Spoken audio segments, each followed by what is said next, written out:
출애굽기 65강 형상과 우상이라는 제목으로 말씀을 보겠습니다. 출애굽기 20장 4절에서 6절까지 말씀입니다. 짧으니까 같이 읽겠습니다. 4절에서 6절까지.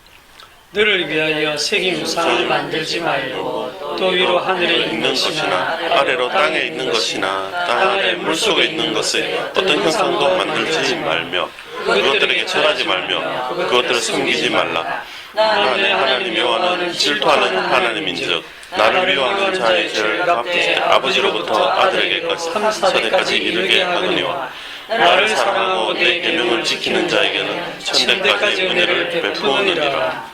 아멘. 아멘.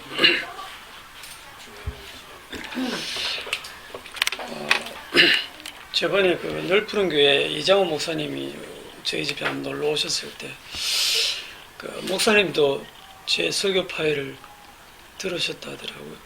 남학교 권사님이 막 보내요. 뭐 차 목사님이 들으시고 뭐 주셨다고 하여튼 뭐 누가 주신지 몰라도 그 들으셨다는데 지금도 듣고 계신지는 모르겠지만 내가 카톡 올라온 거 다 보냈거든. 제가 유포산들이시네. 오늘 그 교회에서 설교하신 분의 설교를 가지고 조금 얘기를 해야 돼서 조금 조심해야 되나 싶은 생각도 있지만 목사님 들으셔도 못 자겠습니까? 제가 사람 눈치 보거나 뭐 조심할 게 아니고 정말 주의 뜻대로 말씀을 전하느냐 그것만 조심하면 되겠죠. 지난 월요일에 그 넓은 교회에서 한 집사님으로부터 전화가 왔어요. 지난 6월 2일 날 넓은 교회 초청받은 그 노요한 목사님 설교를 가지고 오전에 이제 세월을 아끼라, 오후에 이제 장성한 자의 신앙 설교 들으셨어요? 아니요. 안 들으셨어요? 네. 아마 목사님 출타 중에 이제 노 목사님께 설교 부탁을 해서 하신 것 같은데 그 두 편 듣고 이제 그 두 편 내용이 뭐냐면 주된 내용이 구원 그 이후의 삶에 대해서 성도는 구원 이후에 어떻게 살아야 될 것인가, 그냥 막 살아도 될 것이냐, 아니면 성도로서 성숙한 삶으로 나아가야 될 것이냐, 주로 그런 내용입니다. 초청받고 한 3개월 정도를 노 목사님이 굉장히 고민하시면서 이렇게 준비한 그 흔적이 아주 역력하게 드러나는 설교예요. 제가 들어보니까. 근데 다 듣고 난 결론은 좀 실망스러웠습니다. 은혜를 얘기하다가 그 다음에는 또 행위를 얘기하다가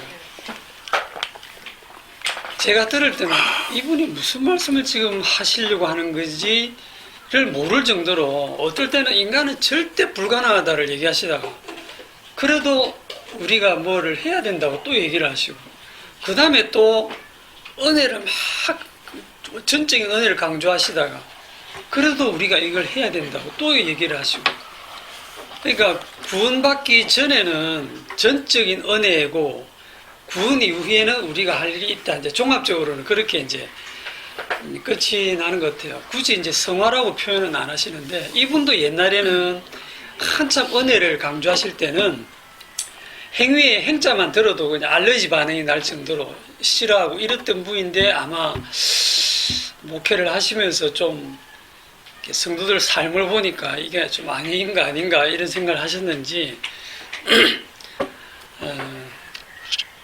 고맙습니다.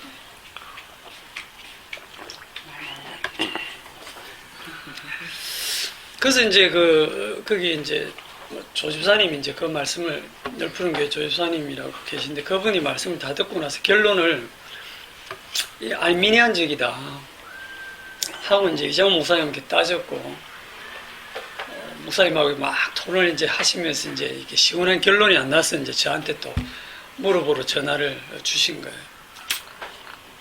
알미니안주의가 뭔지는 아시죠? 인간은 선을 행할 수 있다라는 거. 칼빈의 그 이중 예정에 대한 반발로서 성령이 임해도 그 성령의 은혜도 이제 저항할 수 있다는 거죠. 내가 성령이 감동해도 내가 그거를 무시하고 내 뜻대로 할 수 있다는 거. 그래서 성령을 근심되게 할 수도 있다. 이런 거. 그 다음에 자유의지로서 은혜에서 떨어져 나갈 수도 있다. 이런 주장이 이제 알미니안주의고. 이게 이제 옛날 펠라기우스주의로부터 해서 이 신학적인 논쟁으로 수천 년간 논쟁이 되어 온 그고요. 아직도 계속 이거로 논쟁하고 있습니다. 자, 복음이 제대로 전달되는 곳에는 항상 나타나는 그 사람들의 반응이 뭐냐면, 그 흔한 반응이 그거죠. 복음을 딱 듣고 나면, 그러면 이제 나는 아무것도 안 해도 되겠네. 할 거 없다. 아무것도 안 해도 되겠네. 그 다음 두 번째는, 이제는 막 살아도 되겠네. 그 다음에 또 하나는 이제, 그래도 막 살면 안 되지. 그건 아니, 우리가 뭔가를 또 해야지. 요 세 가지입니다. 아무것도 안 해도 되겠네? 막 살아도 되겠네? 그래도 막 살면 안 되지. 성도로서의 그 살아내야 될 삶이 있지. 요 세 가지가, 대략적으로 나오는 반응인데, 이런 반응이 나오면 안 됩니까? 복음 전했을 때.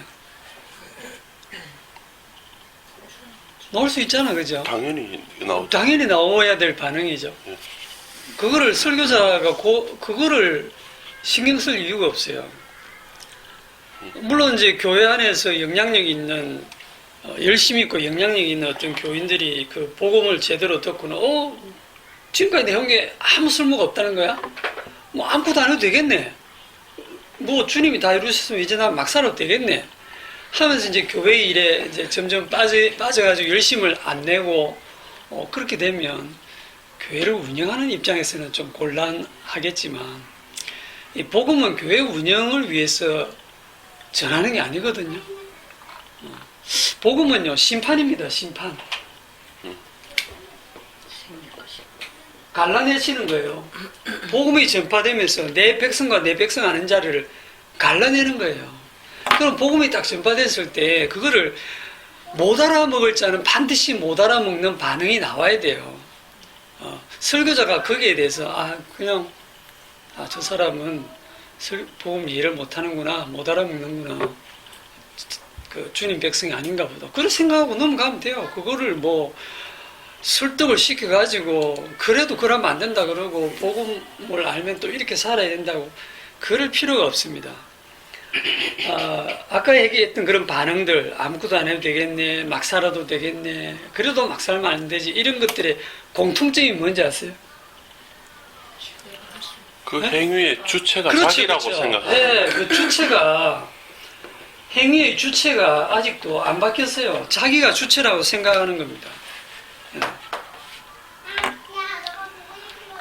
맞았다. 예. 집사님 오랜만에 맞추셨어요. 성령이 오시면 즉 그리스도의 영이 임한 자는 주체의 자리가 바뀌는 거예요. 그 성령이 오셔가지고 주체는 안 바뀌고 옆에 서 계셔가지고 계속 탄식하면서 이제 좀 잘했으면 좋겠다, 좀 잘해라고 이렇게 권면하고 뭐 이렇게 안타깝게 옆에서 지켜보는 그런 역할을 하시는 게 아닙니다. 성령이 오시면 주대권이 완전히 바뀌어요. 나는 죽은 자가 되고 그리스도의 영인 성령께서 내 몸을 장악해서 그분의 삶을 사시는 겁니다. 그리스도의 영은 결코 포기하지 않습니다. 뭐를? 주의 자리를. 그래서 성령이 오셨는데 이제 나는 어떻게 살지? 이런 거 없어요. 성령이 오시면 내가 산 것이 아니고 내 안에 그리스도께서 산다는 그런 고백이 나오게 되어 있습니다. 그게 구체적으로 뭐예요? 이렇게 얘기하면 성령 받으시면 알아요. 그거를 가르쳐 주 본들 흉내 낼 수는 있겠죠. 그래서 자기 열심으로 성령 받은 것처럼 사는 사람과 진짜 성령 받은 사람 구분하기 어려워요. 우리는 몰라요. 그가 하는 고백을 듣고 저 사람은 성령 받은 분 같다라고 하지만 또 몇 년 후에 전혀 엉뚱한 소리 하면 아니요, 나 보네 이럴 수 있는 겁니다. 사도 바울도 그 대마에 대해서 그랬었거든요. 노 목사님이 그 자유의지 얘기를 해서 제가 굉장히 놀랐는데, 인간은 자유의지가 있다 없다? 없다. 없다 했습니다. 진짜 없는 거. 우리는 항상 누군가의 종으로 살게 돼 있어요. 죄의 종 아니면 의의 종.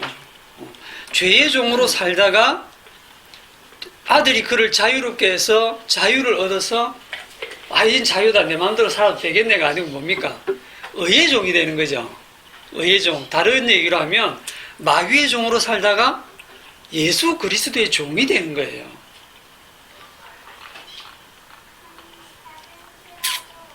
근데 이제 문제는 죄의 종이 의의 종처럼 보이고 의의 종이 죄의 종처럼 보인다는 거예요. 현실 속에서.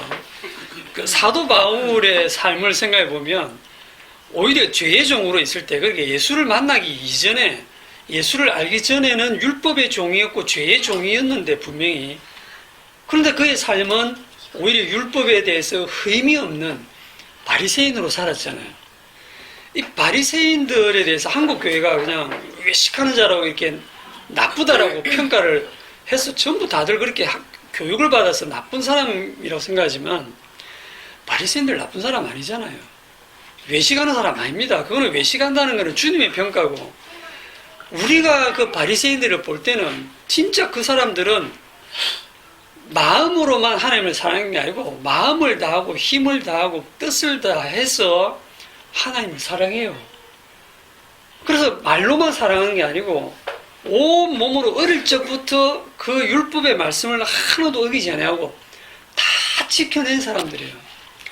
그러니까 누가 봐도 그 사람들은 하나님의 백성답게 사는 사람들이죠.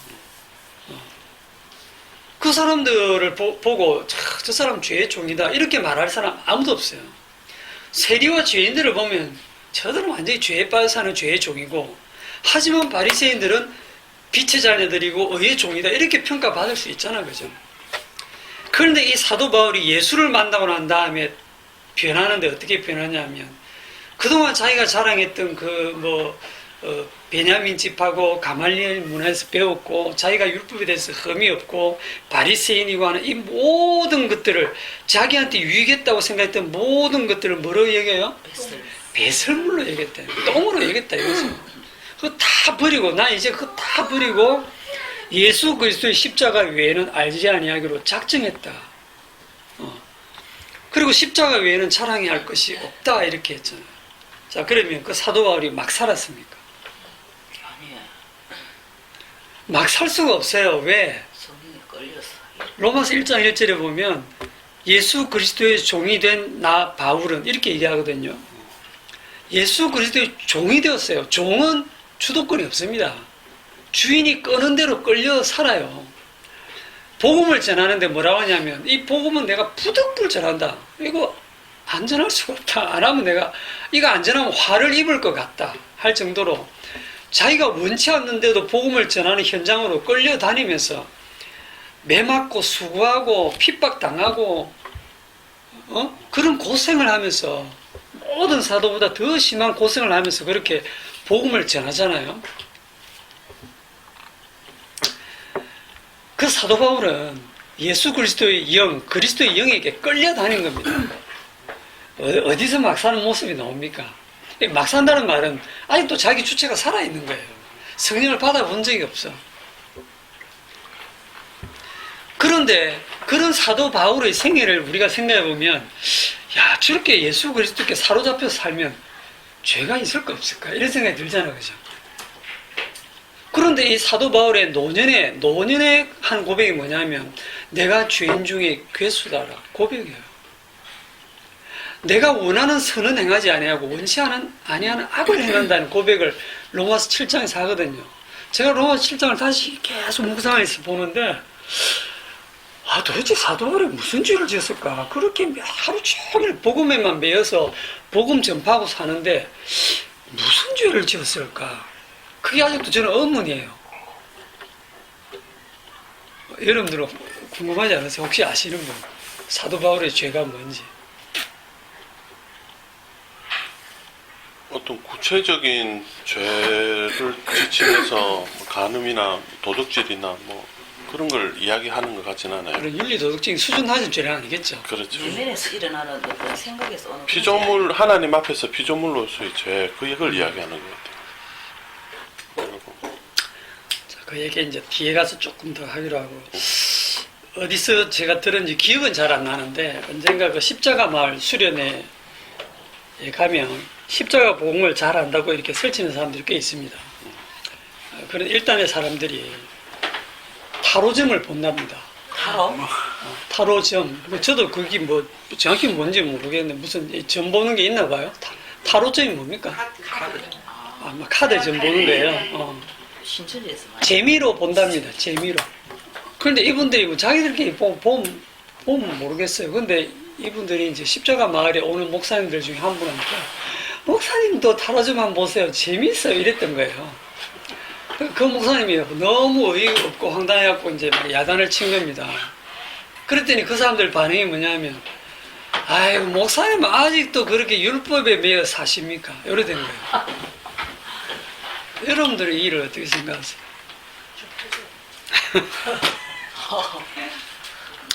이게 십자가 마을에서 그 십자가 복음에 처음에는 열광했던 목사님들이, 꽤 많은 목사님들이 이 교인들이 하는 걸 보고 하나 둘씩 이제 회의감을 느끼며 떠나게 된 그 이유입니다.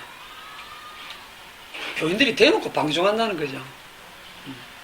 복음 듣고 나니까 대놓고 방종한다는 거예요. 제 생각은 방종할 사람 방종하는 거 맞아요.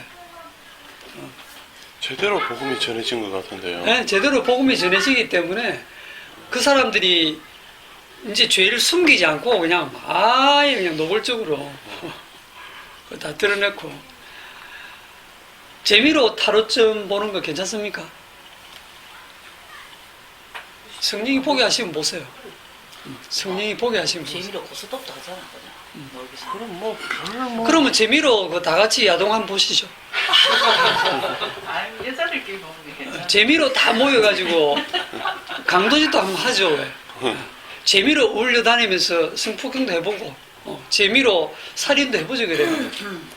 이렇게 얘기하면 타로점 정도는 괜찮고 그거 나머지는 좀 심하다 뭐 이렇게 얘기할 거예요. 재미를 추구하다 보면 언젠가는 그 수준까지도 갑니다. 그런 짓 하고도 양심이 아무렇지도 않을 수도 있어요. 사실 죄는 재미거든. 양반은 처음부터 말했겠습니까? 재밌는 거 강도를 점점 더해서 가다가 말까지 가는 그렇죠.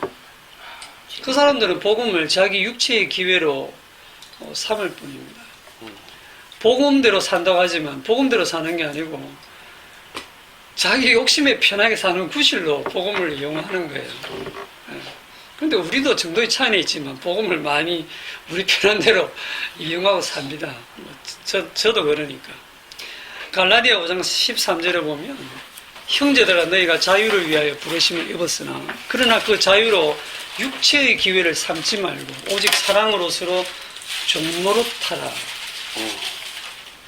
이 말씀을 보고 이 말씀을 우리가 또 지켜낼 말씀으로 생각하시면 안 돼요. 누가 지킵니까? 누구의 말씀입니까? 주님의 말씀입니다. 주님의 말씀 누가 이루십니까? 주님이 이루십니다. 성도에게 이걸 이루십니다.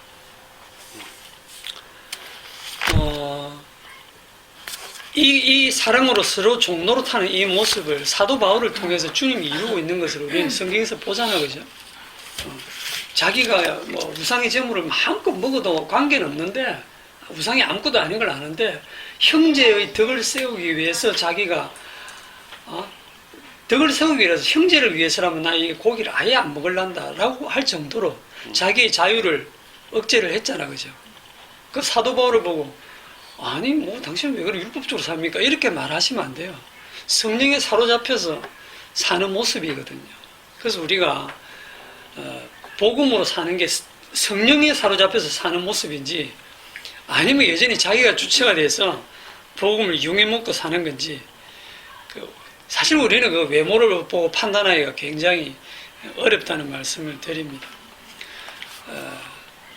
그러나 설교자는 교인들이 그런 방종하는 모습이 염려가 돼가지고 구원 이후의 삶에 대해서 어떻게 성도라면 최소한 이 정도는 살아야 된다는 것을 이 행위를 강조를 하게 되면 그게 성령으로 시작했다가 육체로 마치는 꼴이 돼요. 설교자는요, 복음만 전하면 됩니다. 그 복음에 대한 반응에 대해서 책임질 이유도 없고 걱정할 이유도 없어요. 복음을 듣고 거침돌이 걸려 넘어지면 넘어지고 걸려서 떠나면 떠나고 그거를 왜 설교자가 신경 씁니까? 너는 다만 내 증인이 되고 복음을 전해라는데 복음만 전하면 되지.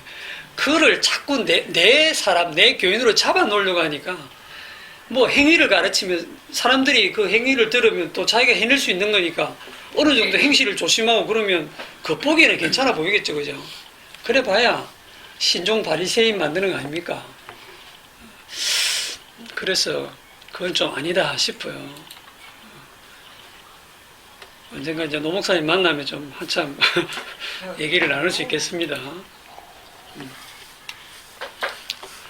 자, 오늘 말씀으로 들어가겠습니다. 지난주 말씀이 너는 나 외에는 다른 신들을 내게 두지 말라 그랬죠. 거기서 아주 중요한 거니까 너는 나 외에 할 때 이 나가 누구로 했습니까? 너는 나 외에 다른 신을 내게 두지 말라. 이 나가 누구로 했죠? 예, 딱 짧아서 예수님입니다. 주 예수님. 주 예수 그리스도. 아니 이 구약에 지금 예수님이 어디 있다고? 2절에도 보면 분명히 나는 너를 애굽 땅에서 인도하여 낸 네 하나님 여호와니라고 했는데 여기 나가 여호와 하나님이지 왜 예수님이 있냐라고 물으면 어떻게 대답하실래요? 1시간 동안 해야 될 것 같아요. 그렇죠.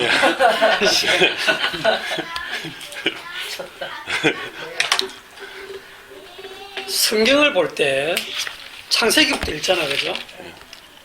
유대인들도 창세기부터 읽습니다. 태초에 하나님이 천지를 창조하시느라 하나님 창조하셨구나, 하나님이 사람을 만드셨구나, 선악과도 만드셨구나. 이제 쭉 가다가 신약으로 오면 하나님이 예수님을 보내셨구나. 이렇게 역사적인 순서대로 시간 순서대로 성경을 보는 게 자연스럽죠.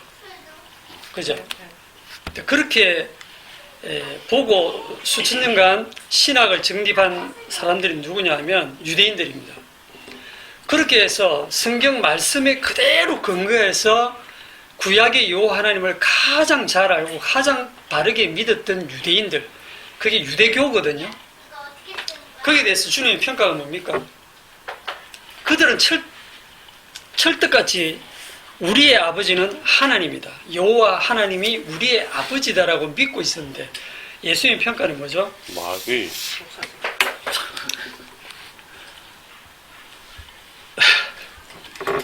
내 아버지를 너희들이 알았더라면 너희들이 나를 사랑하였을 것이고 내 말을 들을 것이다. 너희들이 내 말을 안 듣는 걸 보니까 너희들은 내 아버지를 모른다.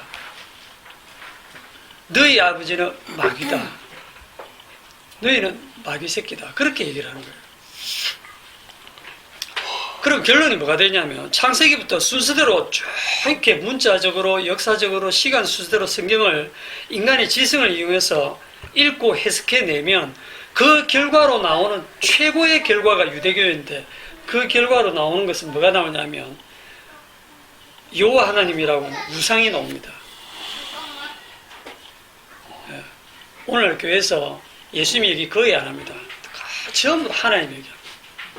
예수님, 특히 십자가에 지신 예수님은 치워버린 지 오래됐어요.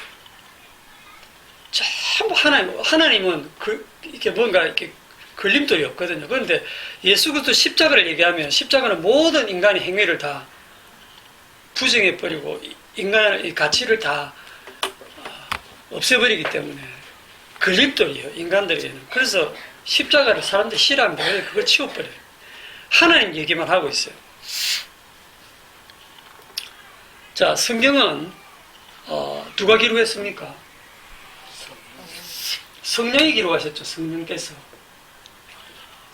기록하셨잖아요. 그죠? 기록자는 물론 44명 정도의 그 사람들이 기록했지만 그 사람이 그리스도의 영이 임해서 심지어 구약에 있는 사람들까지도 베드로서에 보면 그리스도의 영이 소급해서 그들에게 임해가지고 기록을 하시는데, 그러면 그 기록한 전체 내용이 누구의 내용이다? 예수 그리스도를 증거하는 것이다. 성령의 감동으로 기록이 됐어요. 그러면 이 성경을 해석할 때 누가 임해야 됩니까? 성령이 임하지 않으면요, 절대로 해석이 안 돼요. 그러면 성령은 그리스도의 영인데, 이 그리스도의 영은 십자가의 영입니다. 십자가에서 나오는 영이에요. 성령, 그리스도께서 보내신 영입니다. 이 성령을 통해서 십자가를 경유해서 구약을 풀어야 됩니다. 십자가이신 예수 그리스도가 실체죠. 네. 이거는 기존 교회에서도 구약은 모형이고 그림자고 신약이 실체다, 이런 소리는 해요. 하는데 해석을 할 때 이상하게 한단 말입니다. 실체를 가지고 그림자를 해석해야 돼요? 그림자 갖고 실체를 해석해야 돼요? 실체를 가지고 그림자를 해석해야 되죠. 전에도 제가 얘기했지만 비행기가 이렇게 그림자를 보면 여러분들이 비행기라는 실체를 이미 알기 때문에 그림자가 뭐 이 계곡을 지나갈 때 비행기 날개가 다 이게 구불구불 휘어지고 막 이상하게 변해도 비행기 이상하게 생겼는데 이런 생각 안 하잖아요. 이미 실체를 알고 있기 때문에. 아, 저기가 지형이 요렇게 생겼으니까 비행기 그림자가 이렇게 찌그러져 보이는구나, 이래 되겠죠. 그런데 그림자를 가지고 실체가 잘못됐네, 원래 이래야 되는데, 이런 식으로 하면 그 바보 아닙니까? 그렇기 때문에 성경을 해석할 때 실체를 가지고 이 그림자를 딱 해석하면요, 이 구약에 나오는 이 여호와 하나님이 내가 곧 그인 줄 알라. 너희가 내가 그인 줄 믿지 아니하면 너희 죄 가운데 죽이리라.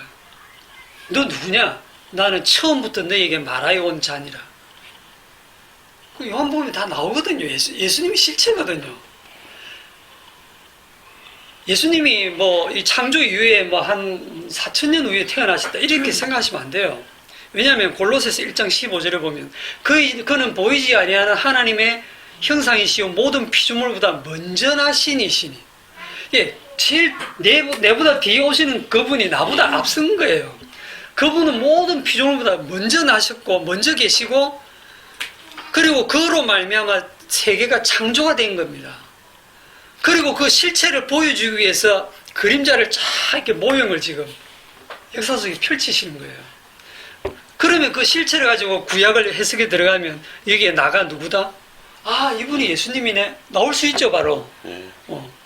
아멘. 그런데 오늘날 교회 가보면 여전히 여호와 하나님을 예수님 위에 두고 있어요. 아버지 하나님이라고. 구약의 여호와 하나님은요, 요한복음에서 예수님과 치열하게 싸우면서 예수님이 이미 구약의 여호와 하나님을 우상으로 그 이름을 지었습니다. 그건 우상이다. 내가 그였다. 그러니까 이제는 예수를 믿어야지 구약의 여호와 이름을 자꾸 들먹이면 안 된다는 거지. 이해하셨죠? 그러면 오늘 2절 말씀도, 오늘 이제 4절부터 6절 말씀도 한번 보세요. 너를 위하여 새긴 우상을 만들지 말고 또 위로 하늘에 있는 것이나 아래로 땅에 있는 것이나 땅 아래 물속에 있는 것에 어떤 형상도 만들지 말며 그것들에게 절하지 말며 그것들을 섬기지 말라. 나 내 하나님 여호와는 누굽니까? 누굽니까? 예수님이에요. 우리는 정답 알고 있습니다. 굉장히 쉬워요, 이제 성경 해석이. 나 내 하나님 여호와는 예수님이에요. 질투하는 하나님인즉, 질투를 우리 사람들의 그 알고 있는 국어 단어로 생각하시지 마세요. 질투하는 하나님, 진노하는 하나님, 분노하는 하나님이에요. 성경이 여러 군데를 질투와 함께 찾아보면 병행구절로 분노하는, 진노하신 하나님으로 나와 있어요. 나는 진노하는 하나님인즉 나를 미워하는 자의 죄를 갚되, 우상 새겨서 만들고 절하고 섬기는 것을 나를 미워하는 걸로 동일시했죠. 그게 나 미워하는 거야 라고 동일시하고 그 죄를 갚되 3, 4대까지 갚겠다 하고, 나를 사랑하고 내 계명을 지키는 자에게는 1000대까지 은혜를 베푸느니라. 야, 3, 4대 비교해서 1000대는 굉장하구나.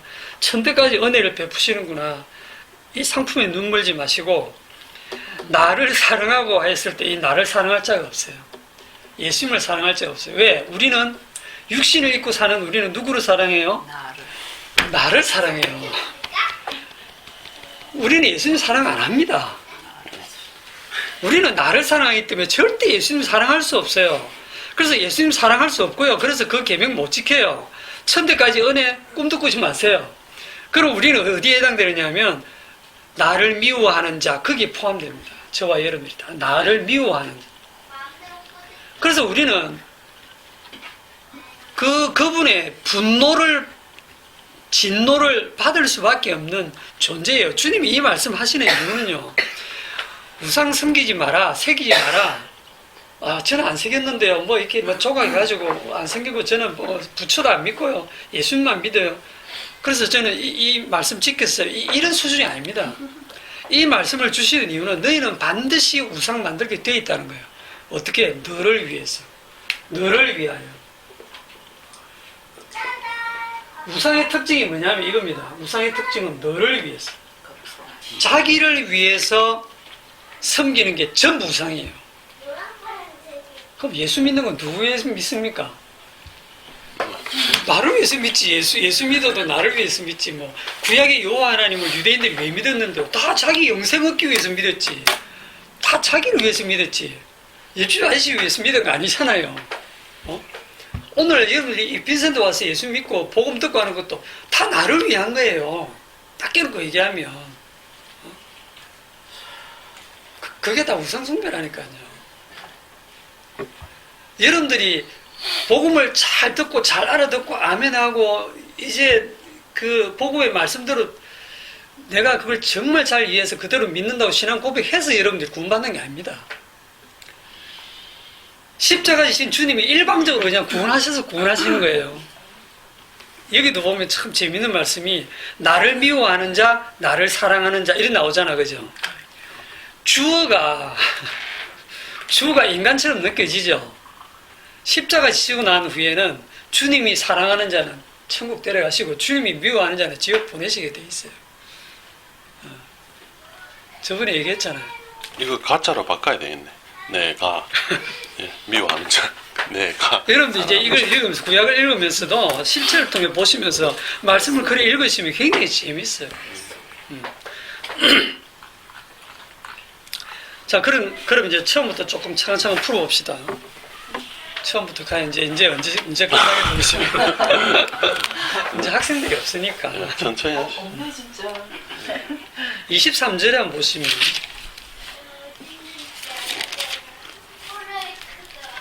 (23절) 한번 읽어보세요. 너희는 하나를 위해서 어느나 도무나 너희를 위하여 신상을 만들지 말고. 자, 내가 하늘로부터 너희에게 말하는 걸 너희가 스스로 보았지 않느냐. 너희는 나를 비겨서 은으로나 금으로나 너희를 위하여 신상을 만들지 마. 여호와 하나님을 비겨서라도 이분이 여호와 하나님이다 이런 식으로 신상 만들지 말라는 거죠. 근데 이제 재밌는 게 있어요. 이 나를 비겨서 제일 먼저 뭔가를 만든 사람이 있어요. 누굴까요? 모세, 아론, 금송아지. 이 예수님을 비겨서 제일 먼저 뭔가를 만든 사람이 있어요. 제가 사람이라니까 이제 여러분들이 선뜻 답을 못하죠. 창세기 1장 26절. 창세기 1장 창세기 1장 26절. 하나님이 이르시되 우리의 형상을 따라 우리의 모양대로 우리가 사람을 만들고 그들로 바다의 물고기와 하늘의 새와 가축과 온 땅과 땅에 기는 모든 것을 다스리게 하자 하시고 하나님이 자기 형상 곧 하나님의 형상대로 하나님의 형상을 비겨서 사람을 창조하셨죠. 하나님이 제일 먼저 하셨죠. 하나님 자신을 비겨서 하나님의 형상대로 사람을 창조하셨어요. 제가 이걸 왜 제일 먼저 만든 사람이라고 물었냐면 사람이신 예수 그리스도 그분은 하나님이세요.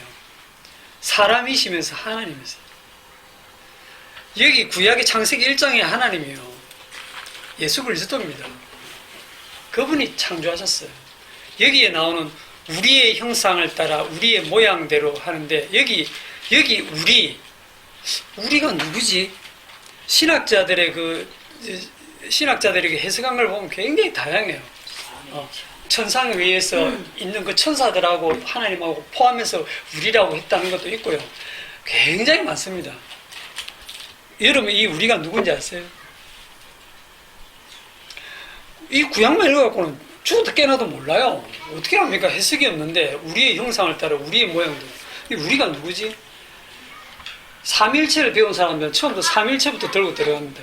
이거 삼일체다. 그래 들어가면 안 돼요. 여기 나온 우리가 누구냐면 요한복음 3장에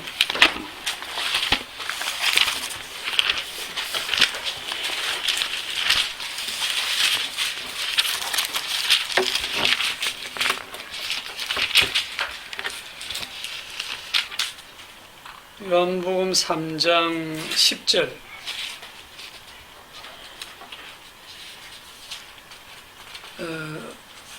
예수께서 그에게 니고데모에게 대답하여 이르시되 너는 이스라엘의 선생으로서 이러한 것들을 알지 못하느냐.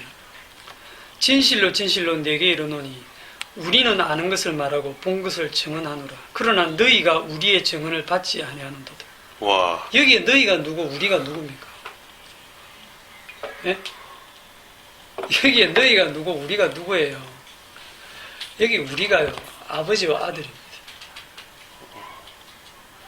아버지와 아들을 두고 예수님은 우리라고 표현해요. 지금 예수님 혼자 얘기하는데 혼자 말씀하시면서 우리라고 표현하세요. 우와. 나를 본 자는 아버지를 보았다. 그렇게 얘기하잖아요. 그러면서 주님 혼자 증언하시면서 나도 나를 증거하고 아버지도 나를 증거한다. 우리는 증거하는 자가 둘이다. 들어보면 주님 혼자 말씀하고 계시. 근데 내가 말하는 것이 곧 아버지께서 말씀하시는 것이다. 그렇게 얘기하거든요. 그리고 여기도 여러분들이 잘 모르고 보면 우리가 누구지? 너희는 너희인 것 같은데 우리 빼고 나머지 다 너희예요. 아버지와 아들 빼고 나머지 인간들 전부 다 너희입니다. 너희들은 우리 증거를 받지 않는다. 믿지 못한다. 육으로 난 것은 육이다. 육으로 난 것은 죽었다 깨어나도 육이다. 육은 절대로 영이 안 된다. 육에서 영으로 가는 방법 없다 이거죠. 육이 성경 보면 많이 해갖고 복음을 잘 깨달아서 이해해서 복음이 그런 거구나. 예 알겠습니다. 이제 제가 믿겠습니다. 그럼 영이 되느냐? 안 됩니다. 안 돼요. 누구 마음대로 돼요. 영은 그분이 임할 때 그걸 영이라고 하는데 요한복음 17장에 여기에 또 우리가 나오거든요.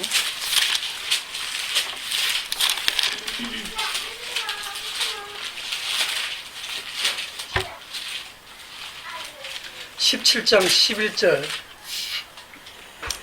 나는 세상에 되어 있지 아니하오나 그들은 세상에 있사옵고 나는 아버지께로 가옵나니 거룩하신 아버지여 내게 주신 아버지 이름으로 그들을 보존하사 우리와 같이 그들도 하나가 되게 하옵소서. 여기 우리가 또 나오죠. 21절 내 아버지여 아버지께서 내 안에 내가 아버지 안에 있는 것 같이 그들도 다 하나가 되어 우리 안에 있게 하사. 22절 내게 주신 영광을 내가 그들에게 주었사오니 이는 우리가 하나가 된 것 같이 그들도 하나가 되게 하려 함이니이다. 여기 우리가 누굽니까? 아버지와 아들이죠. 아버지께서 내 안에 내가 아버지 안에 있다. 이걸 삼위일체로 생각하지 마세요. 삼위일체는 존재론적으로 자꾸 그 아버지와 아들과 성령을 하나로 묶어놓고 굉장히 괴물처럼 그렇게 설명하고 있는데 여기서 아버지께서 내 안에 내가 아버지 안에서 하나 되는 게 뭐냐면 이게 십자가를 앞두고 아버지는 아들을 십자가에 내어주고 아들은 거기에 순종해서 십자가를 지시는 그것으로 아버지와 아들이 하나예요. 그것으로 인해서 그 17장을 쭉 읽어보면 그 1절에 보시면 하늘을 우러러 이르시되 아버지여 때가 이르러 사오니 아들을 영화롭게 하사 아들로 아버지를 영화롭게 하옵소서. 이 영화롭게 하는 게 뭐냐면 십자가를 지심으로써 아들이 아버지를 영화롭게 하고 아버지가 또 그 십자가를 통해서 아들을 주로 세우심으로써 아들을 영화롭게 하는, 이것으로 하나 되시는 거예요. 그러면 그 하나됨 속에 성도들도 지금 넣어서 그들도 우리와 같이 하나 되게 하옵소서. 뭐로요? 십자가로 하나 되고. 십자가로 하나 되는 것 외에는 없습니다. 자, 다시 창세기 1장 26절로 돌아가서 자꾸 이 곁길로 빠지는데, 그러니까 나와서 이거 설명을 한 거예요. 하나님 이르시되 우리의 형상을 따라.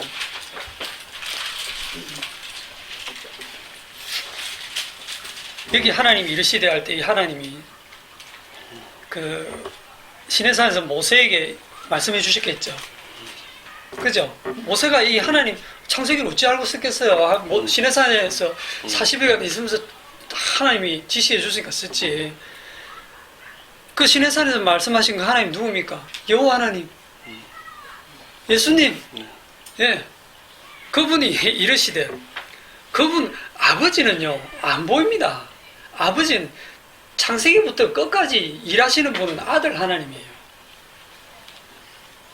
우리의 형상을 따라, 예수님 홀로 말씀하시면서도 우리라고 합니다. 우리의 형상을 따라 우리의 모양대로 우리가 사람을 만들고, 그래서 하나님이 자기 형상, 예수님이 자기 형상 곧 예수님의 형상대로, 하나님의 형상대로 사람을 창조하시고, 이렇게 보시면 되죠. 여기서 이제 또 전에도 한번 설명했지만 우리의 형상을 따라 우리의 모양대로 할 때 형상과 모양이 같아요, 달라요? 같은 거죠. 같은 건데 오랫동안 신학자들은 형상은 뭐고 모양은 뭐고 온갖 연구를 해가지고 설명해 놓은 게 그냥 책 한 권이에요. 그런데 우리의 형상을 따라 우리의 모양대로 같은 말이에요. 형상, 모양, 이게 병행구절이고, 이걸 어떻게 알았냐면 히브리 출신의 그 신학자가 이제 그 개종해가지고 들어와서 이걸 물어보니까 이거 히브리 문학의 특징이 같은 말이야, 이렇게 하면서 끝났어요. 같은 뜻이에요. 그러니까 그냥 하나님 형상이에요. 하나님 형상 따로 있고 하나님 모양 따로 있는 게 아닙니다. 그럼 진짜 하나님 형상 누구죠?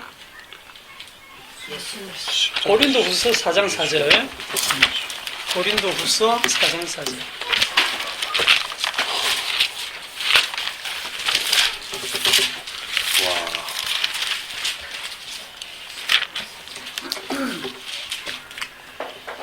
고린도후서 4장 4절. 그 중에 이 세상의 신이 믿지 아니하는 자들의 마음을 혼미하게 하여 그리스도의 영광의 복음의 광채가 비치지 못하게 함이니 그리스도는 하나님의 형상이니라. 그리스도는 하나님의 형상이니라. 골로새서 1장 15절. 골로새서 1장 15절. 그는 보이지 아니하는 하나님의 형상이시요 모든 피조물보다 먼저나신 이시니 만물이 그에게서 창조되되 하늘과 땅에서 보이는 것들과 보이지 않는 것들과 혹은 왕권들이나 주권들이나 통치자들이나 권세들이나 만물이나 다 그로 말미암고 그를 위하여 창조되었고. 만물 속에는요 사탄도 들어가요.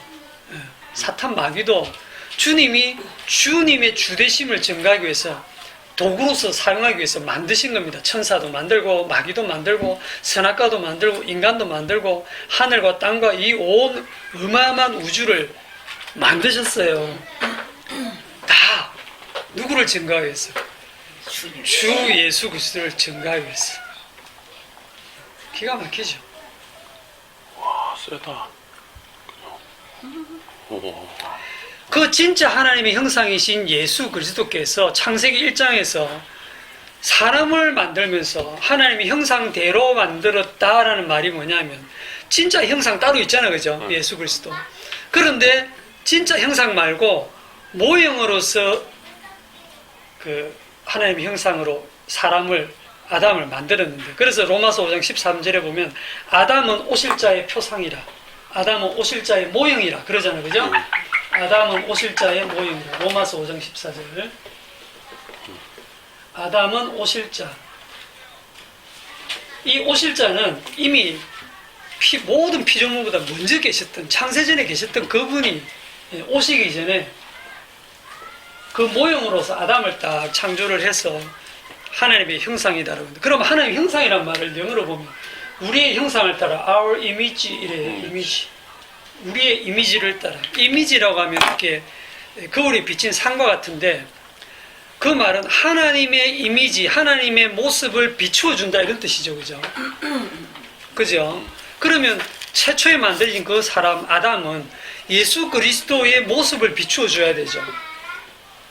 그렇죠. 예수 그리스도의 모습을 비추어 주면 그러면 그 이미지를 만드신 이유가 뭐냐면 그 예수 그리스도께서 그 인간을 만들었을 때 인간을 위해서 예수 그리스도가 존재하는 거예요. 예수 그리스도를 위해서 인간이 만들어진 거예요. 예수 그리스도를 위해서 인간이 만들어지는 거죠. 그러니까 주님이 자기를 위하여 사람을 만드신 거예요. 주님이 자기를 위하여 사람을 만드는 거예요. 그런데 너희는 자기를 위하여 우상을 만들지 마라. 주님 그 얘기 하시거든요. 왜냐하면 뭔가를 만든다는 뜻은 뭐냐면 만드는 이유는 다 내를 위해서 만들어요. 그런데 너희들이 신을 만든다? 그건 너희들을 위해 만드는 신이야. 나를 비교해서 뭘 만들어? 내가 너희들 위해 존재하는 신이냐? 만들지 마라. 그렇게 하시는 거거든요. 그러니까 우상의 특징이 그거라고요. 자기를 위해서 만드는, 그러니까 자기를 위해서 만드는 모든 신이 우상인 거예요.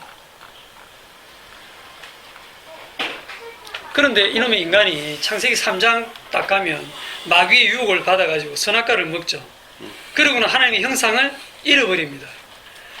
하나님처럼 되고자 했던 마귀의 그 욕심을 그대로 이 마귀가 아담에게 심어줘가지고 이 아담이 하나님처럼 되고 싶어서 선악과를 먹었어요. 그래서 아담에게서 비춰지는 이미지는 뭐냐? 악마의 형상이죠. 하나님의 형상이 아닙니다. 그때부터는 악마의 형상. 악마의 형상이라 해가지고 아담이 뭐 생긴 게 뭐 외모가 머리에 뿔나고 뭐 이빨이 툭 튀나고 괴물처럼 마귀처럼 보인다는 게 아니고 그런 그림들은 참 멍터리 그림들이죠. 그 하는 생각이나 하는 짓이나 그 어릴 적부터 하는 모든 것들이 항상 악하다는 게 뭐냐면 늘 자기만 생각하고 산다는 것이. 그게 마귀의 욕심이거든요. 요한복음 8장 44절에 너희는 너희 아비 마귀에게서 났으니 너희 아비의 욕심대로 너희도 행하고자 한다. 너희 아비의 욕심이 뭐냐? 하나님처럼 되고자 하는. 자기가 하나님처럼, 자기가 주권자가 되어서 자기가 내가 하나님을 믿을 수도 있고 안 믿을 수도 있고 내가 말씀 지킬 수도 있고 안 지킬 수도 있고 자기가 주체가 되어서 하는 그게 우상숭배입니다. 우상숭배. 그러면 이 지금 출애굽기 20장에서 왜 우상숭배를 하지 말라는 이 말씀을 주시느냐 하면 그 말씀을 통해서 너희들은 지금 우상을 섬길 수밖에 없는 그런 존재라는 것을 보여주는 거죠. 그게 하지 말라는 게 아니라 너희는 이미 우상 섬기고 있다는 걸 드러내시는 말씀이잖아요. 자, 우상을 만드는 역사를 보면요. 초기에는 좀 유치하죠. 초기에 만들었던 우상이 뭡니까? 출애굽기 32장이에요. 네, 출애굽기 32장.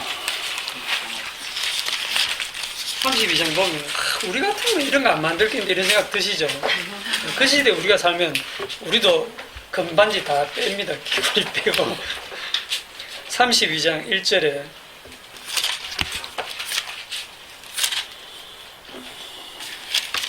백성이 모세가 산에서 내려오면 더딤을 보고 모여 백성이 아론에게 이르러 말하되 일어나라 우리를 위하여 딱 나오죠. 그죠?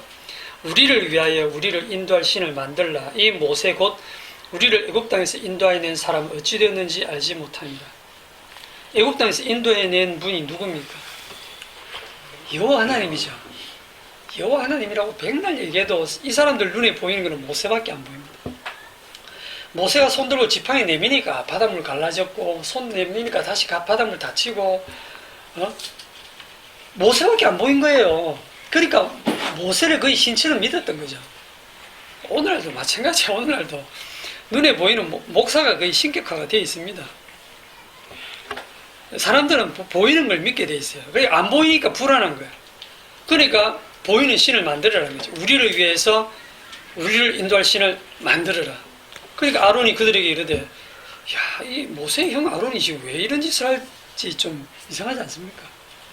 이 백성들의 그 위세가 얼마나 대단했으면 아론이 완전히 주눅이 들어가지고 이들이 시킨 대로 할 수밖에 없어요.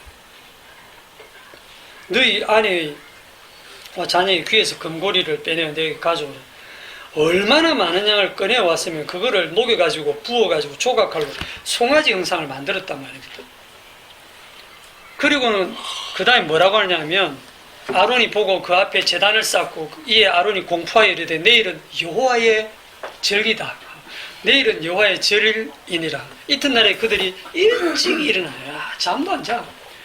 새벽에 그냥 축구 보는 정도가 아니에요. 그들이 일찍 일어나 번제를 드리며 화목제를 드리고 진짜 새벽 기도 막 드리고 특세를 하는 거야 지금. 백성이 앉아서 먹고 마시고 일어나서 뛰놀더라. 기뻐서 좋아 죽는 거예요. 자기들이 신을 섬긴다. 그 송아지를 누구라 하고 섬깁니까? 여호와. 여호와 하나님이다. 자기들은 여호와 하나님을 안 섬긴 적이 없다고 하잖아요. 그죠?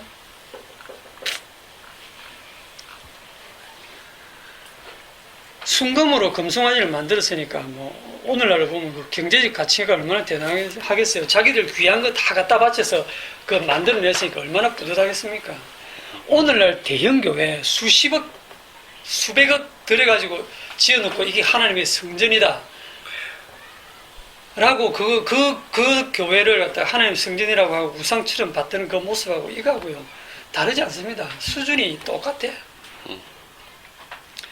교회 건물이 우상이고 그 교회를 건축한 그 담임 목사가 대단한 우상이 돼 있고 그런 목사가 빤스 내려라 하면 빤스도 내리는 여자가 내 성도라고 하는 그런 미친놈의 세상이 참 너무 기가 막혔어. 얼마나 그 참 미혹의 영에 미혹되면 그럴 수가 있을지 모르겠어요. 자, 이스라엘이 금송아지 우상을 만드는 이 우상이 이제 조금 세월이 지나면서 업그레이드가 됩니다. 업그레이드. 다니엘서 2장에 가시면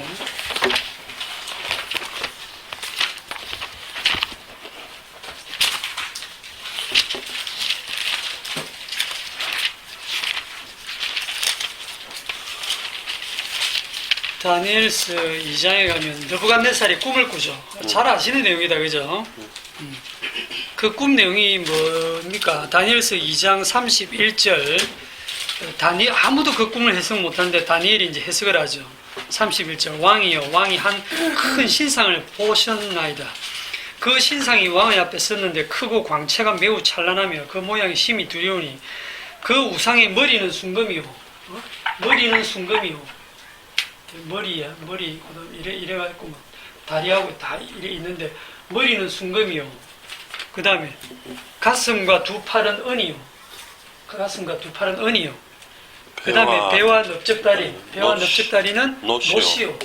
그 다음에 종아리는 쇠요. 그 종아리는 쇠요. 그 다음에 그 발에 얼마는 쇠요, 얼마는 진흙이다. 이런 큰 신상을 보았다는 거죠.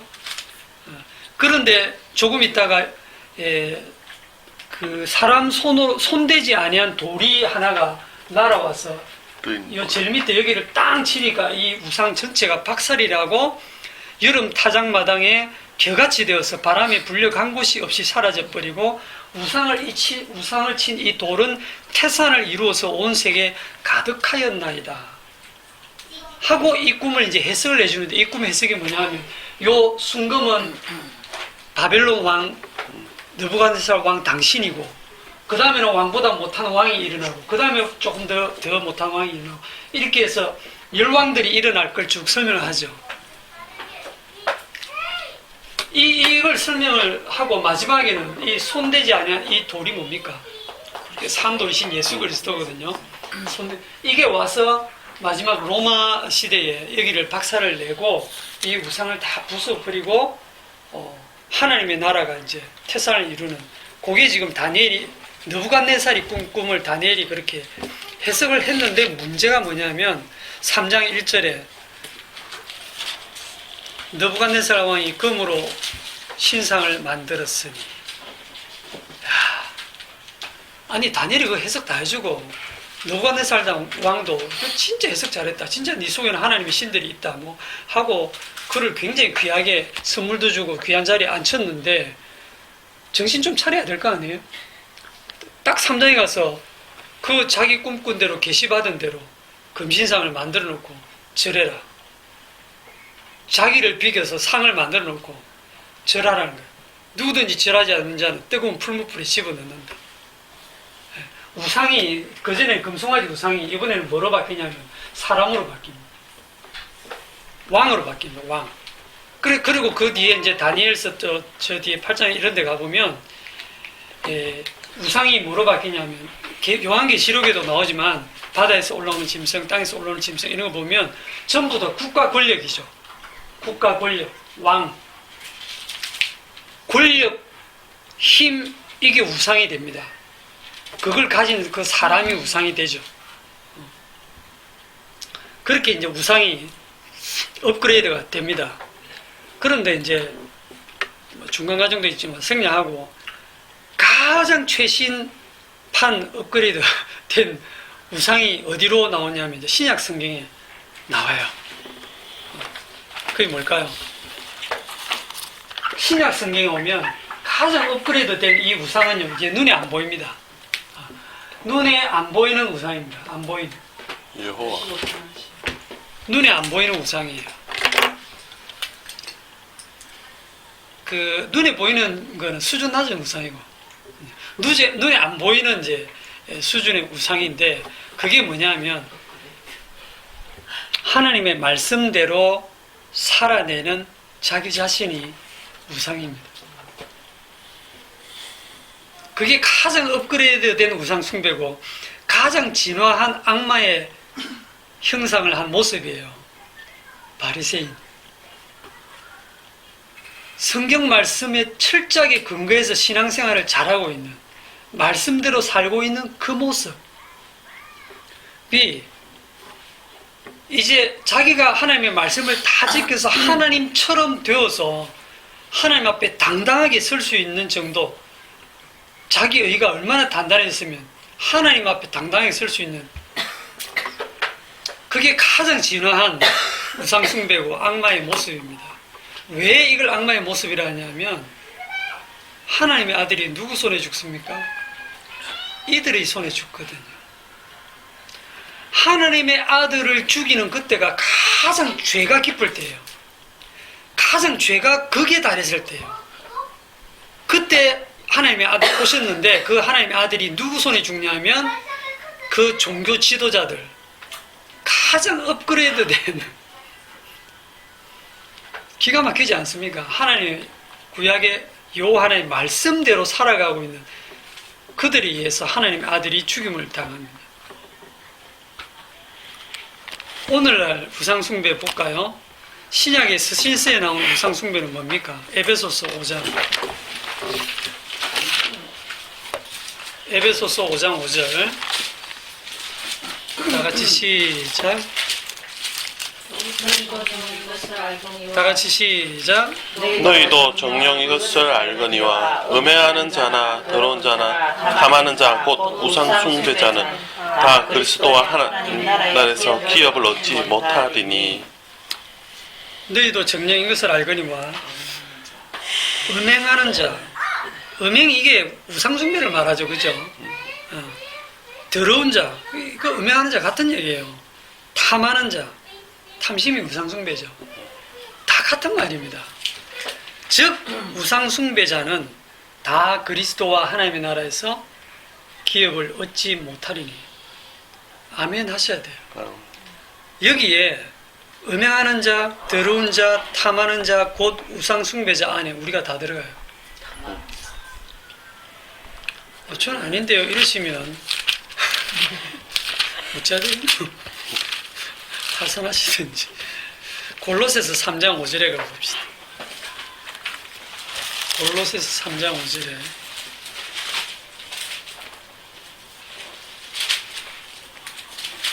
그러므로 땅에 있는 지체를 죽이라. 곧 음란과 부정과 사욕과 악한 정욕과 탐심이니 탐심은 우상숭배니라. 이것들로 말미암아 하나님의 진노가 임하느니라. 탐심은 우상숭배니라. 예, 딱 요약하죠. 탐심 이꼴 우상숭배. 탐심 자기를 위하여. 자기를 위하여 행하는 모든 것이 다 우상숭배입니다. 그러면 자기를 위해서 살지 않는 인간이 있어요, 없어요? 없죠. 육신으로 살고 있는 이상 자기를 위해 살지 않는 인간이 없습니다. 자, 구원 그 이후의 삶이라고 하는 것은 구원 그 이후의 삶이 뭐 어떻게 살아야 되는데요? 어떻게 살아가지고 마치 내가 이제 하나님의 백성답게 새로운 새 삶을, 새 생명의 삶을 어떻게 살아내야 옳을 것인가를 그걸 고민하고 계세요? 그게 또 다른 탐심이거든요. 악마가 항상 속삭여요. 그래도 네가 뭘 해야 되지 않겠냐? 은혜를 받아서 뭔가 좀 다르게 살아야 되지 않겠냐? 복음을 안다고 하면서 네가 그렇게 살아서 되겠냐? 계속 악마의 속삭임에 의해서 그렇지? 이거는 좀 아닌 것 같지? 가끔 이렇게 이제 질문하는 분이 있어요. 자기 힘이 아니고 주의 은혜로 뭔가 좀 의로운 행위가 나올 수도 있지 않습니까? 주의 은혜로. 은혜를 여전히 오해하고 있는 겁니다. 은혜는 딱 하나밖에 없어요. 죄를 덮어주시는 게 은혜입니다. 그거 말고 다른 은혜 없습니다. 그러면 은혜가 은혜 되려면 우리에게서 뭐가 나와야 돼요? 죄가 나와야 돼요. 우리가 이 남은 세계를 이렇게 하나님이 데려가시지 않고 살게 하시는 이유는 계속 우리의 죄를 드러냄으로 인해서 그 죄를 계속 용서하시는 주의 피를 증가하기 위해서예요. 주의 피의 그 공로가 얼마나 대단한가를 우리의 죄악을 계속 들추어내시면서 주님의 피가 아니면 나는 어쩔 수가 없는 죄인이구나라는 걸 깊이 깨달아 알게 하기 위해서 우리가 이런 생활을 살게 하시는 겁니다. 조금 더 들어가서 응용 문제. 주의 성령의 감동을 받아가지고 오직 복음만을 전하는 설교를 한다고 칩시다. 그러면 그 복음 설교를 하는 그거는 어려운 게 아니냐. 어떻게 생각하세요? 잠깐 하나님 쓴 거지.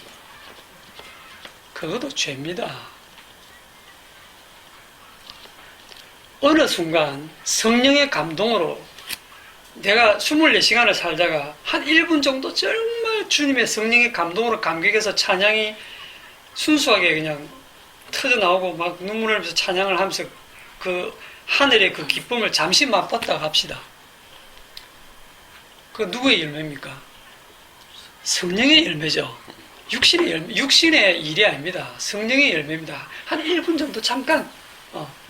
그런데 그 1분의 그 경험을 그 다음에 어떻게 하냐면 그 다음 주에 딱 가서 성도 여러분, 제가 지난주에 갑자기 이런 은혜가 임해가지고 이렇게 감격하면서 제가 은혜를 감격하고 찬양했습니다 라고 말을 내뱉는 순간 그게 내 자랑이 됐죠. 예. 주의 성령으로 임한 그 성령의 열매가 나한테 머무는 순간 시간 속에서 벌써 부패해가지고 내게서 나올 때는 벌써 나의 스펙이 되고 나의 자랑이 되고 간증을 하면 할수록 점점 더 갖다 붙여가지고 자기를 자랑하게 돼 있는 게 인간이에요. 그래서 내 속에 선한 것이 거하지 않는구나라는 사도 바울 같은 고백이 터져 나오게 되어 있습니다. 자랑 한참 해나가고 또 딱 지나오면 아휴 내가 이런 존재밖에 안 되는구나 하는 탄식이 터져 나오거든요. 의인은 예수 그리스도밖에 없어요. 우리에게서 터져 나온 것은 죄밖에 없습니다. 그러니까 여러분 사람 보지 마세요. 성도는 그리스도 안에서 성도는 그리스도 안에 있는 성도는 완성되어 있습니다. 완성. 미완성 아닙니다. 그리스도 안에 있어 이미 완성되어 가지고 완벽한 거룩을 이루고 있고, 그렇기 때문에 뭔가 내가 좀 부족한 것처럼 다시 자기가 뭔가를 해서 보충해야 될 것처럼 그렇게 생각하시고 행위를 하면 그 자체가 십자가의 완성을 믿지 못하는 불신이 되는 거예요. 자, 구체적으로 이제 구원 이후의 삶이 어떤 모습이냐, 내가 사는 것이 아니라는 그 삶의 의미가 뭐냐 하는 거를 어디까지 제가 설명할 수 있을지 모르겠는데, 설명은 아마 잘 안 될 거예요. 다 들어봐도 그것은 그이구나 싶을 건데 한번 해보긴 해볼게요. 들어갖고 흉내 낸다고 되는 건 아니고, 고린도 전서 10장 31절 한번 봅시다.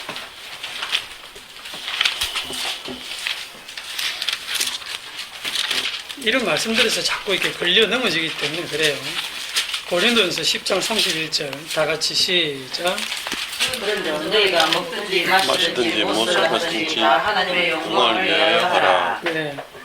그런즉 너희가 먹든지 마시든지 무엇을 하든지 다 하나님의 영광을 위하여 하라.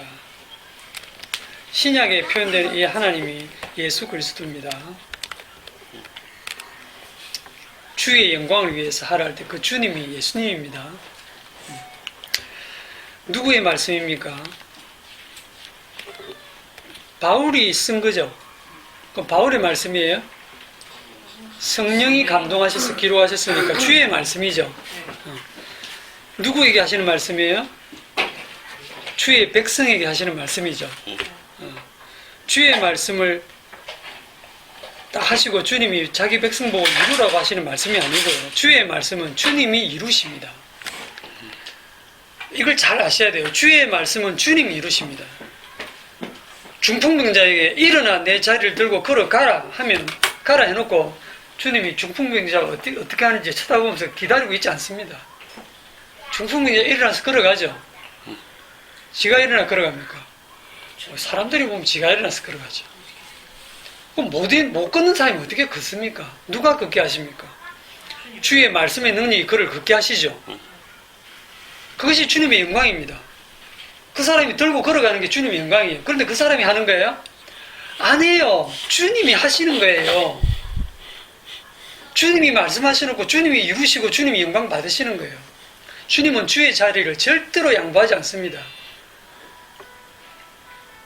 마찬가지로 우리 보고 너희가 먹든지 마시든지 무엇을 하든지 다 하나님의 영광을 위해서 하라라고 하는데, 우리는 먹든지 마시든지 무엇을 하든지 하나님의 영광을 위해서 해요, 안 해요? 안 하죠. 우리는 먹든지 마시든지 다 내 입맛대로 하죠. 내 먹고 싶은 대로 하죠. 내가 땡기는 대로 먹어요. 오늘 점심도 먹고 싶은 거 먹으러 갈 거예요. 우리 이렇게 오랜만에 오셨는데 맛있는 거 먹으러 가자고. 그러면 주님이 이 말씀을 도대체 어떻게 이루느냐, 왜 우리 마음대로 그렇게 행동을 하고 주님이 어떻게 영광을 받으시겠느냐? 영광 받으십니다. 우리는 우리 마음대로 행동을 했는데 그런 죄를 주님의 피로 덮으시고 용서하시면서 주님이 그래 잘했다, 네가 바로 내 영광을 드러내는구나, 그게 주님의 영광입니다. 우리는 불신자들과 다를 바 하나도 없어요. 그런데 불신자들이 행한 거는 그들의 행위로 주님이 그냥 심판해 버리시고, 우리들은 똑같은 짓을 했는데 주님의 피로 다 덮으시고 너는 어렵다, 네가 나의 뜻대로 행동했구나, 내 피를 증거했구나, 그게 나의 영광을 드러내는 것이다 라고 주님이 이 말씀을 그냥 이루어 버리시는 겁니다. 주님이 이루시는 거예요. 따로 여러분들이 뭘 해가 주님께 영광 돌릴 게 없습니다. 설명을 잘했는지 모르겠네.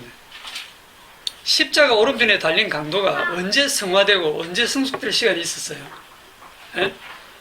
두 강도가요, 처음엔 둘 다 욕을 했대요, 성경에 보면. 그런데 어느 한순간 이 강도가 정신이 어찌 헷가닥 됐는지, 그 헷가닥 된 게요, 주의 영이 임한 겁니다. 그 순간에 임해서 그의 눈을 열어주고 그의 귀를 열어준 거예요. 주님을 보게 한 거예요. 그래서 그 사람이 고백하잖아요.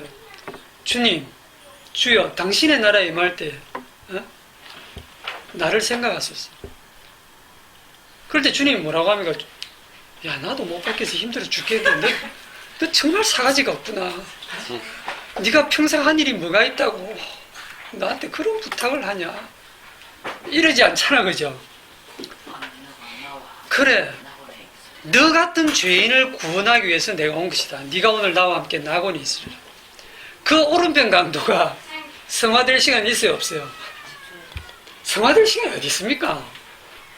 그냥 주님이 그 죄인을 마지막에 그냥 딱 회개시켜갖고 데리고 가시는 건데요. 성령 주셔가지고 바로 주님 데려가시는 거예요. 그게 끝이에요. 우리 오늘 찬송가 부를 때도 우리 그 2절에 뭐라고 나옵니까? 245장이었지? 245장에 이곳과 저곳 멀지 않다. 주 예수 건너오셔서 내 손 잡고 가는 건 내 평생 소원이다. 주님이 딱 건너오셔가지고요, 내 손 딱 잡고 가시는 거예요. 나는요, 계속 이 땅에서는 내 마음대로 살려고 이것도 하고 싶고 저것도 하고 싶고 돈도 벌고 싶고 막 이런데 그냥 주님이 내 손 잡고 끌고 가시는 거야. 주님이 내 손 잡고 끌고 가면요, 게임 끝입니다. 안 끌려갈 수 없어요. 질질질질 끌려갑니다. 주님이 오셔갖고 안 데리고 가는 사람은 지옥 아무리 발버둥 쳐도 소용없고요. 그러니 여러분 남은 생애를 이 말씀을 통해서 얼마나 여러분이 죄인인가를 깨달으세요. 그리고 여러분 속에서 터져나오는 그 죄를 여러분이 관리하려고 하지 마세요. 죄를 전문적으로 담당하시는 그분께 그냥 맡기세요.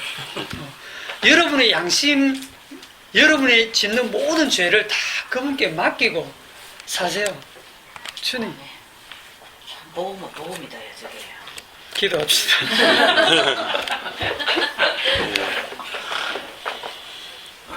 주님, 선악과를 먹고는 저희들이 악마의 유혹을 받아서 하나님처럼 되고 싶어서 여전히 내가 뭔가를 행해서 하나님 앞에 당당하고 떳떳한 모습으로 서고 싶어하는 그러한 탐심인 줄을 모르고 여전히 내가 말씀대로 살아내겠다라고 하는 그런 생각을